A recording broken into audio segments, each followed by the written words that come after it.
Ang amoy ng iyong balat ay nanatili sa akin ngayon. Ikaw ay malamig sa iyong paglipad pabalik sa iyong sariling bayan. Kailangan mo ng tirahan ng sarili mong proteksyon upang makasama ang iyong sarili at sentro. Kaliwanagan, kapayapaan, katahimikan, sana alam mo na wala itong kinalaman sa iyo, ito ay personal. Ang iyong sarili at kami ay may gagawin at mamimiss ka. Parang batang namimiss ang kumot pero kailangan mong patuloy sa buhay. Oras na para maging isang malaking babae at ang mga malalaking babae ay hindi umiiyak. Ang landas na iyong tinatahak ay dapat mong lakaran mag-isa.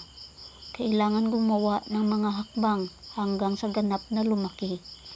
Ang mga fairy tale ay hindi palaging magkakaroon ng happy ending at makikita ang kadiliman sa unahan kung mananatili. Ngunit kailangan mo mag-move on sa iyong buhay. Tulad ng munting schoolmate sa bakuran ng paaralan, naglalaro ng Jack at Ono cards. Ako ang magiging matalik mong kaibigan at ikaw ay magiging aking Valentine. Oo, pwede mong hawakan ang kamay ko kung gusto mo dahil gusto kong hawakan mo rin. Magiging kalaro at magkasintahan tayo at ibabahagi natin ang ating mga lihim sa mundo.